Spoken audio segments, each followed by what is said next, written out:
안녕하세요, 임영환입니다. 일단 오늘 제 복장이 지금 좀 너무 스포티한데 오늘 비가 와서 이걸 입고 오면서 연구실에 제 딴 옷이 있는 줄 알았더니 없더라고요. 그렇다고 이거 바쁜데 연기할 수도 없고 또 기다리는 분이 많으실 것 같아서 그냥 스포티하게 찍기로 했습니다. 양해 부탁드립니다. 지난 시간에 공양왕이 즉위까지는 말씀을 드렸습니다. 근데 공양왕이 11월에 즉위해서 즉위했던 해에는 별다른 일이 없고 공양왕 2년 정월에 가야 하여간 옛날 분들은 1월부터 뭘 시작해야 시작하는 거라고 생각하는 것 같더라고요. 그래서 내각도 새로 짜고 이제 본격적인 어떤 공양왕 체제가 시작이 됩니다. 그래서 시작하는 것이 정월에 시작하는 경연입니다. 경연이라는 건 이제 왕이 공부하는 끔찍한, 하여간 왕은 평생 죽을 때까지 공부해야 되는 한국에 정말 내가 왕이라면 정말 싫었을 것 같은 이 끔찍한 이 공부 시간인데 사실은 이제 공부만 하는 건 아니고 말이 공부고 실제로는 이제 다 정책 토론 이런 거 합니다만 그래도 공부도 하긴 해요. 아니지 공부를 하고 이제 정책 토론을 하는 끔찍한 시간입니다. 이 경연에 참석하는 사람들이 정해지는데 보면 이성계, 심덕부는 태조의 이제 공신이죠. 정말 공신인데 심덕부의 아들이 바로 세종의 장인이 되는 심원입니다. 그리고 심원은 태종의 비였던 원경왕후의 동생인 민무휼과 사돈이기도 하죠. 이것이 얽혀서 나중에 좀 비극적인 최후를 맞이하기도 합니다만 아무튼 그 정도로 가까웠던 사람입니다. 또 여러분이 잘 아시는 정몽주, 정도전, 김사영은 보통 크게 개혁적인 인물로 안 알려져 있지만 조선을 건국할 때에 이제 김사영, 배경렴 이 두 분은 얼핏 보면 특별히 개혁 활동 안 한 것 같지만 실제로 이성계가 즉위해서 조선 초기에 영의정 이런 거 역임하면서 상당히 중요한 정치적 역할을 하는 사람들입니다. 그 다음에 성송용, 초강경파 개혁자였던 윤소정, 이첨 이런 사람들이 경연에 들어오게 됩니다. 그냥 한마디로 이 조준의 개혁 상소에 올라왔던 그런 개혁안을 철저하게 지지하는 사람들이 경연에 들어오게 되는 거죠. 그리고 전에도 말씀드렸지만 조준의 개혁 상소는 상소가 아니고 이미 시행되고 있었기 때문에 이런 사람들이 들어오면서 그걸 시행하는 과정에서 문제를 풀어가고 또 가르쳐야겠죠. 이건 이런 취지에서 만든 법이니까 이렇게 시행해야 됩니다. 이런 식의 논의가 진행된다는 걸 의미합니다. 그리고 세자를 위한 서연이 또 열리는데 이게 정말 우리나라에 있는 독특한 제도인데 하여간 세자를 일찍 뽑아서 처음부터 왕이 되기 위한 교육을 시킵니다. 이 서연의 책임자가 바로 조준상소의 총책임자였던 조준입니다. 그 다음 군사제도, 특히 중요한 군사제도에서 이성계가 팔도 군마를 지휘하는 모든 군권을 장악하게 됩니다. 공양왕이 즉위하면서 이제 사면령을 내리게 되는데 이립이나 이순인 등 이색과 가까운 사람들 또는 제가 뭐라고 해야 될지 용어를 붙여야 될지 정말 모르겠네요. 고려파라고 해야 될지 하여간 이 고려의 옛 충신들에 대해서는 이제 사면을 안 하고 이색하건 경우는 이제 오히려 관직까지 박탈해버리고 조민수나 권근은 변경 더 먼 곳으로 유배지를 옮겨버립니다.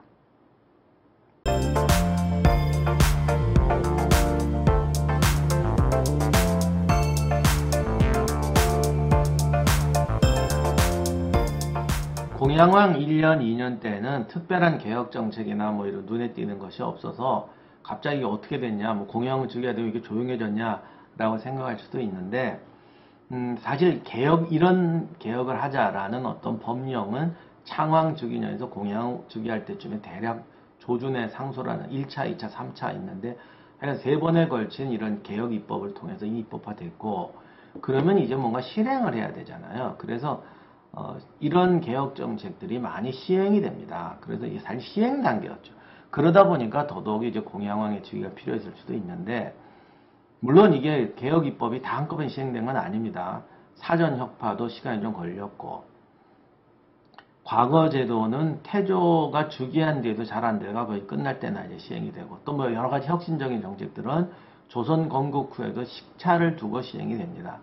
그렇다고 해서 하나도 안 된 건 아니죠. 꽤 큰 사업들이 많이 이루어집니다. 예를 들어 행정쇄신이라든가 뭐 나름 신진관료의 등용, 특히 토지 측량을 양전 새로 하고 재정 확보하고, 그러니까 사실 개혁이라는 게 한 번에 되겠어요. 그러니까 가장 밑에 베이스에서 하는 개혁들은 상당히 많이 개혁이 됐고, 그러니까 행정쇄신, 그러니까 이제 신진 능력 있는 관료들을 등용하고 뭔가 좀 이렇게 그냥 눈치만 보고 막 안 돌아가고 도망 다니고 하던 이런 것이 갑자기 이제 빠릿해지고 뭔가 제대로 돌기 시작하는 이런 변화는 충분히 있었던 것 같습니다.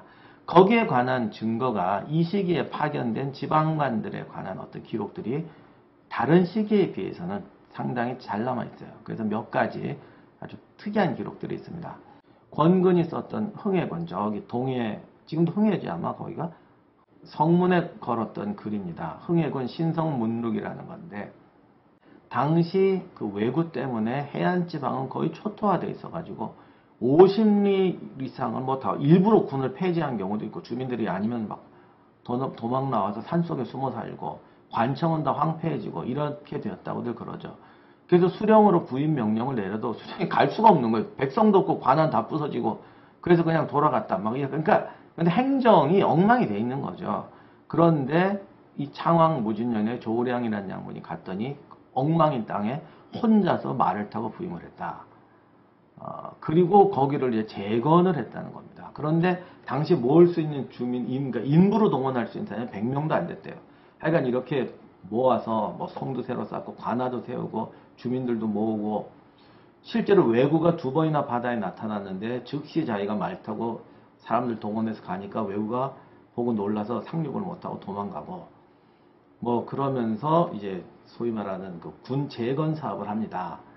그 지역 주민, 그러니까 권근에게 이런 훌륭하신 분은 기록을 남겨야 됩니다. 그래서 그 마을 노인들이 와서 권근에게, 권근이 그 지역에 유배를 갔었기 때문에 권근하고 줄이 닿아서 이제 글을 써주십시오 했었대는데, 그 흥해군의 한 노인이 이렇게 말했대잖아요. 자기가 여기서 평생 살았는데 그동안 거쳐간 수령이 수십 명이지만 청렴 공정하고 총명하고 일처리 잘하고 백성을 사랑하면서도 백성이 두려워하게 만드는, 왜냐하면 실제 수령들이 오면은 뭐 예를 들어 막 채찍으로 때려가지고 막 백성들한테 가르쳐고 이런 수령도 별로 없어요 사실은. 왜냐하면 그랬다고 문제되거든요.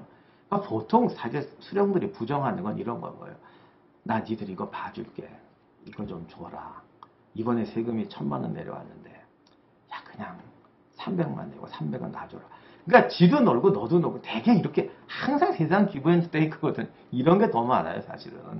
그런데 이건 국가의 명령 해야 돼, 관청 지어야 돼, 성벽도 지어야 돼, 이것도 해야 돼, 일처리 다 하는 거예요.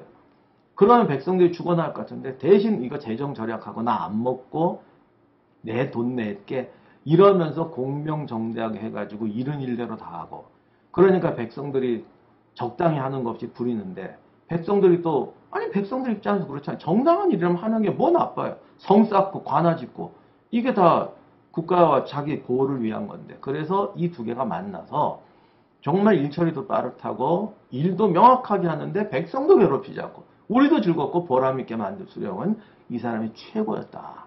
그리고 또 이런 말도 합니다. 우리 군이 황폐해지기가 이때보다 심한 적이 없었다. 왜? 사람들은 다 도망가고 왜구가 무서워서 마을은 폐허됐으니까. 일이 복잡하고 문서가 엄청나고 뭐 엄청난 일을, 이번에 양자 토지 측량 사업, 이 토지 측량 사업 때 같은 적이 없었다. 왜냐하면 이 토지 측량이라는 게 마을 주민들의 이해관계도 걸리고 엄청 나와요. 그런데 이걸 그냥 단숨에 처리하고 공정하게 처리해서 사람들이 믿고 따르고 처리를 해가지고 문서도 빨리 조금 들고 일도 빨리 하고 비용도 적게 들고 공정하게 되면 불만도 없고, 이렇게 훌륭한 수령이 어딨냐. 검약해서 백성들에게 부담을 전가하지 않고 그러면서도 일 처리도 빠르고 정확하게 해서 이런 성까지 재건하고 다 했다.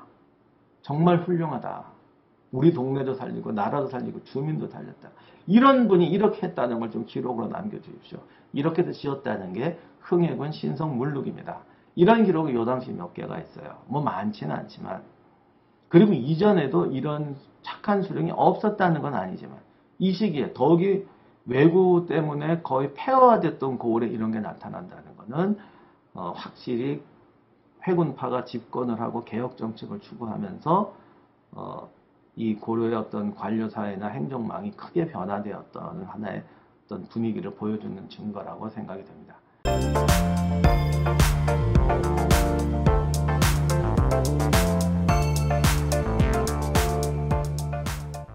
공양왕 3년에도 이러한 추세는 계속이 됩니다. 공양왕 3년 1월에 이성계가 삼도 총재사, 군권을 장악하는 거죠. 거기에 이제 문화시중도 겸임하게 됩니다.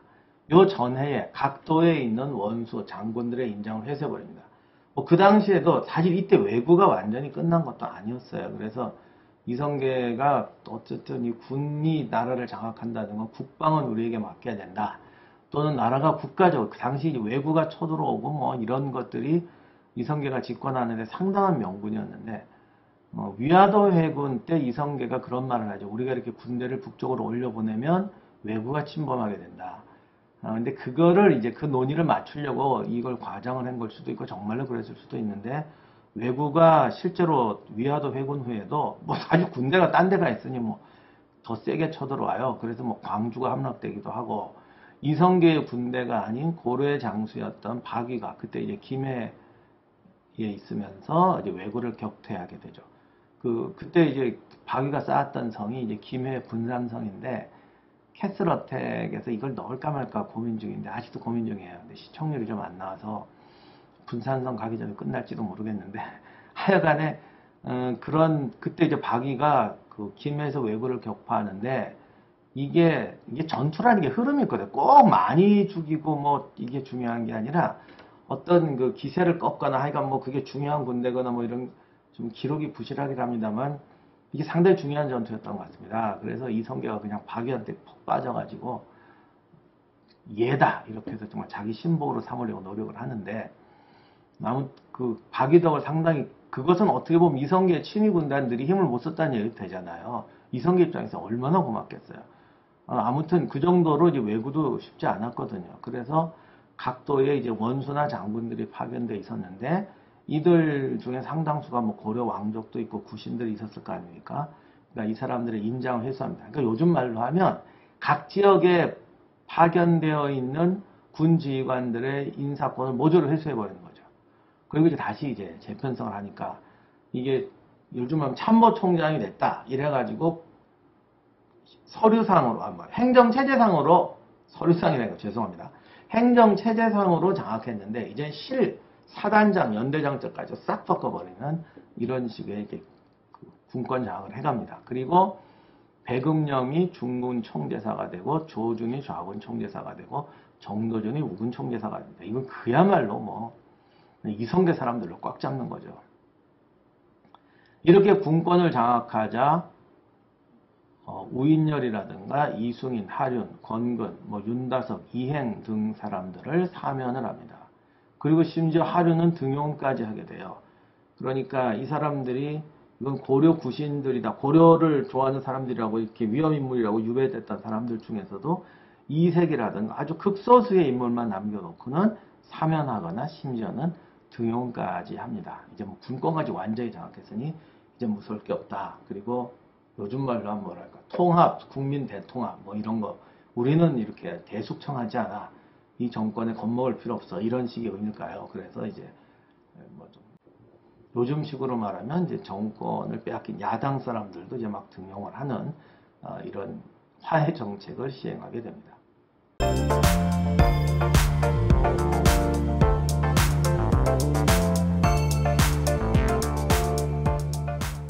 자, 이렇게 군권도 장악하고 반대파도 등용하고 뭐 이렇게 됐으면 이제 아이고 이제 우리 열심히 하겠습니다 하면서 정치가 안정되었느냐? 그랬으면 글쎄 누구한테 좋다는 표현 좀 이상한데 그랬으면 정치가 얼마나 쉽겠어요. 근데 세상이 그렇지가 않습니다. 그래서 이제 소위 고려의 마지막 반격이 시도됩니다. 이것이 보통 이성계 낙마 사건이 계기였다고 합니다. 이성계가 이제 말에서 떨어져 부상을 입게 되니까 야 이때가 찬스다 그래서 이제 잠복해 있던 고려파들이 오로로 일어나면서 이 회군파에게 반격을 가한다 이렇게 알려져 있는데 사실은 그 이전에 이미 좀 이상한 징조가 있습니다. 1391년 그러니까 공양왕 3년 10월에 두 가지 사건이 납니다. 하나가 태조의 첫째 부인이었던 한씨, 나중에 이제 신의왕으로 추정되는 한씨가 사망을 합니다. 태조 이성계는 제가 또 태조라고 자꾸 했더니 역시 조선시대 전공자라 그러시는군요. 그런데 뭐 하여간 이게 참 어려워요. 아직은 이성계죠. 이성계가 부인이 둘이죠. 원래 한씨가 있고 강씨가 있습니다. 근데 당연히 젊은 강씨를 더 총애를 했어요. 이게 이때쯤 되면은 뭐 한씨는 그냥 나이도 드셨으니까 그냥 뒤에 계시고 강씨가 옆에서 다 수발 들고 그랬던 것 같은데 아무튼 이제 한씨가 사망을 합니다. 그래서 이성계 집안에서는 하여간 뭐 그런 일이 있었고 그런데 뭐 한씨가 사망하는 거는 사실 정치적으로 문제가 안 되는데 이때 갑자기 이성계의 어떤 개혁운동에서 큰 역할을 했던 조반이라는 사람이 관직을 삭탈하고 유배를 당합니다.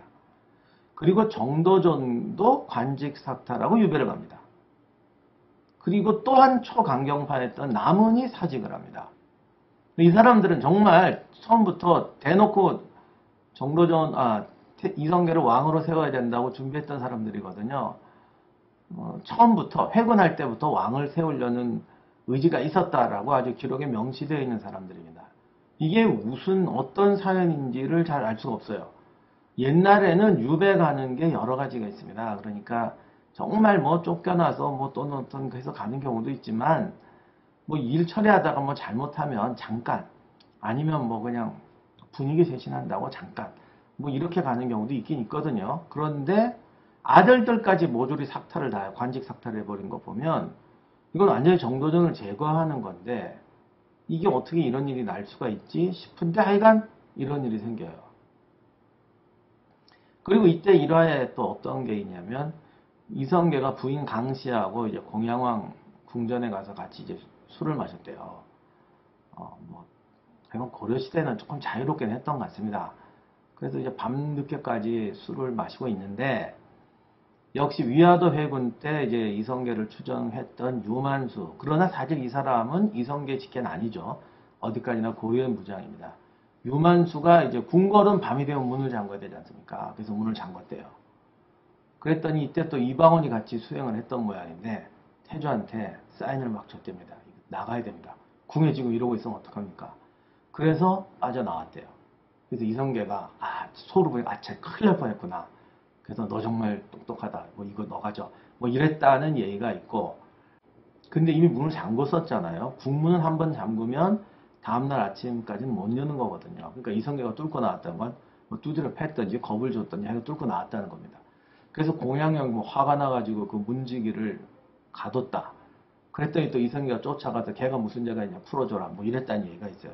이것도 이제 뭐 여기다 살 붙이면 드라마로 나올 만한 얘기인데 이게 진짜인지 전 조금 의심스러워요. 왜냐면 이게 이제 이제 마지막 왕조 교체기로 가니까 제가 늘 이 고려나 조선의 사료를 너무 무시하면 안 된다 이런 말씀을 많이 했는데 뭐 물론 저도 옛날에 빠져나갈 거 말씀드렸어요. 이런 혁명기라든가 이럴 때는 좀 이게 다르다 말씀드렸는데 이제부터는 정말 이게 사료가 제가 봐도 이건 정말 아닌 것 같은데 싶은 이상한 얘기들이 막 들어갑니다. 그래서 이제 오늘부터 이제 가기가 좀 복잡해지는데 아무튼 이 얘기가 정말 맞는지 아니면 이방원이 내가 이렇게 조선을 건국하는데 공을 세웠다는 거 하려고 어떻게 끼워 맞춘 얘기인지 잘 모르겠는데 아마 술 마시다가 나온 것까지는 맞겠죠. 그런데 태조도 평생 전쟁터에서 사는 사람인데 정말 아무 생각 없이 마시다가 아들이 아버지 큰일 났어요. 이러고 나왔겠어요. 뭐 하여간 어디까지가 진짜인지 모르지만 그리고 정말 공양왕이 문지기한테 화내고 오늘 일 끝낼 수 있었는데 이랬는지는 정말 모르겠는데 그랬으면 나중에 다른 뭐 공양왕 쫓아내고 죽이고 할 때 어마어마한 예가 붙었을 거예요. 그리고 이렇게 됐으면 걸린 사람이 한둘이겠어요? 근데 그런 얘기가 없거든요. 그러니까 제 생각에는 그냥 술 먹다가 나왔는데 이 건수 잡아서 뭔가 막 갖다 붙인 것 같긴 해요. 그래서 정말 공양왕이 또 태조란다. 공양왕이 이성계를 암살할 계획까지 세웠었는지 이건 모르겠습니다. 근데 뭐 기회가 되면 했을지도 모르지만 아무튼 그 정도까지는 아닌 것 같지만 아무튼 이 1391년 10월부터 갑자기 조금 묘한 분위기가 생기기 시작합니다. 그런데 역시 이게 뭐가 치고받는 게 있어야 되는데, 그러다가 뭐 또 잘못됐는지 12월에 이성계나 심덕구, 정몽주, 설장수, 조준, 성송련 이런 사람들한테 또 공신호를 내립니다. 그 공양왕 즉위할 때 위왕, 가짜 왕이었다. 가짜 왕씨였던 우왕이나 창왕을 내쫓았고 공양을 즉위시켰다 해서 보통 왕들이 즉위하면 즉위한 때 공을 세운 사람한테 공신을 주는데 이제 또 줘요. 그런 거 보면 좀 이상하죠. 갑자기 뭐 정도전은 쫓아내고 이성계한테 또 더 주고, 물론 이게 정치를 좀 아시는 분은 아시겠지만 이게 정책도 많이 쓰는 수법이에요. 하나 주고 하나 받고. 뒷거래가 참 많은 게 정치판이거든요. 그래서 그러려고 한 건지, 하나 뺏었다가 또 밤에 뭔 일 저지르다가 의심을 샀으니까 아이고 아니라고 주는 건지 모르겠는데 하여간 이걸 또 줘요. 그리고는 또 이색을 복귀시켜요. 이색이 지난 시간에 말씀드린 이성계하고 친했다고 그러잖아요. 또 뭐 그러면서 이성계를 설득을 했는데 이색이 복위가 됩니다. 그래서 그날 또 이성계가 이색이 서울에 오자마자 또 이성계를 만나서 밤새도록 또 한잔 하셨대네. 그래서 이게 좀 이상해요. 그래서 하여간 복귀하고, 그래서 상당히 어떻게 보면 또 화기애애한 분위기로 갑자기 갑니다. 귀양간 조박이나 정도전은 어떻게 되는지 모르겠는데 하여간 또 이쪽에서는 화기애애해지고 우현보도 이제 복귀하게 됩니다. 특히 우씨 집안이 이게 좀 사연이 좀 있는데, 우씨 집안이 이게 단양 우씨거든요. 근데 정도전이 고향이 단양의 속현인 봉화였어요. 근데 이게 또 우씨 집안하고 그럼 정도전이 친하냐? 이게 또 뭐 정도전 아버지가 결혼하는데 이게 뭐 제대로 된 자식이 아니고 뭐 누구랑 바람핀 애를 딸을 뭐 부인을 줬다 뭐 이상한 소리가 막 있어가지고 정도전이 관직 생활할 때 특히 우씨 집안 사람들이 쟤 저거 1000개야 뭐 이래가지고 뭐 싸웠대나. 그래서 정도전이 우씨 집안을 싫어해서 죽이고 쫓아내고 했다. 뭐 이런 또 기사도 있고. 근데 우현보 집안이 또 공양왕하고 또 사돈 집안입니다. 우현보의 손자가 공양왕의 사위였어요. 뭐 이런 거 하여간 얽히고 얽혀서 또 원래 정계 거물이어서 그랬는지 모르겠는데 하여간 이색이나 우현보나 어떻게 보면은 순수한 고려의 권문세가는 아니고 일종의 신진 세력에 속하는 사람들인데, 아무튼 개혁파한테 밑보였는지 이젠 또 나이가 드니까 보수파로 몰렸는지 하면서 이제 주 타겟이 많이 돼요.